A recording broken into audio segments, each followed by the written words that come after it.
Jordan Montgomery and Edward Cabrera were awesome on Monday night. Let's discuss on Fantasy Baseball today in 5.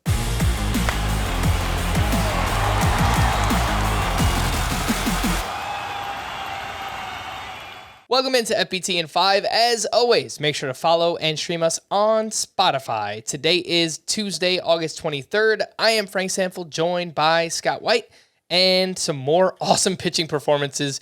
Jordan Montgomery, the first complete game and the first shutout of his career. I guess that makes sense, shutout, complete game. But he was great. He allowed just one base runner. He had 7 strikeouts to 0 walks at the Chicago Cubs. Edward Cabrera, also really, really strong at the Oakland A's. 8 shutout innings, 2 hits, 3 walks, 7 strikeouts for him. Scott, what did you see from both of these pitchers? And who do you think makes a bigger impact down the stretch? Well, I think stock up for both of them. I think they'll both make an impact down the stretch. For Jordan Montgomery, this is 3 really impressive starts in a row. The previous 2, he had 8 strikeouts in each, was more than a strikeout per inning. And that's what was lacking during his time with the Yankees. He had elite swinging strike rates, but not really the strikeouts to go with him. And while it was less than a strikeout per inning in this one, 7 and 9 innings, I'm not going to complain about that. Given the way the rest of the stat line looks. What did carry over from the previous 2 starts for Montgomery was increased 4-seamer usage. He threw that pitch 35% of the time in this one. His season average is 11%. Overall, he's thrown it about 30% of the time since joining the Cardinals. So notable increase from his time with the Yankees. And it may be that, while the metrics on that pitch aren't so impressive in their own right, it does have a high spin rate. So maybe the way it stays up in the zone pairs nicely with the 2 good swing and miss pitches he has, changeup and curveball, and he's able to maximize his output that way. Certainly like what I'm seeing from Montgomery here recently. Edward Cabrera just seems like a tremendous talent. He entered this start with 4 pitches with a 30% whiff rate or better. He had a better swinging strike rate overall than Garrett Cole, or it was equal to Garrett Cole, I should say. He had a higher ground ball rate coming into this start than Sandy Alcantara. And, it's kind of looking like a Alcantara light right now. Just needs to keep those walks under control, stay healthy. And I think Edward Cabrera will be a big deal. He's between the 2. He's the one I'm more excited about, though I like Montgomery as well. All right, let's run through the most added and dropped players from the weekend. The most added hitters: Brett Baty, Lars Nootbaar, Jake Fraley, Shea Langoliers, and Vaughn Grissom.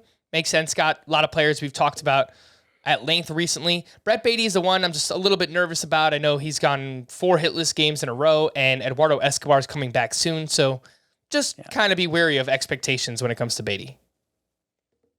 Yeah, I think so. But I do like that he hasn't gotten buried by strikeouts.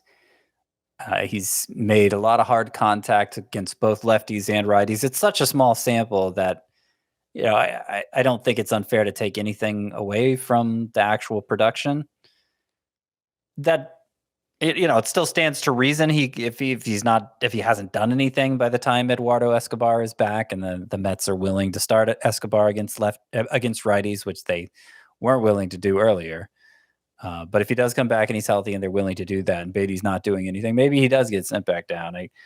I would not be ready to cut ties in fantasy with him yet, because I think it's just as likely he catches fire here and does stick around. The most dropped hitters: Marcell Ozuna, Yasmani Grandal, Paul DeJong, Alek Thomas, and surprisingly, Oneil Cruz, Scott, who hit his 10th home run here on Monday, but he's striking out a lot. He's hitting a lot of ground balls. There's definitely some warning signs in the profile. Do you think people need to hold on to Oneil Cruz?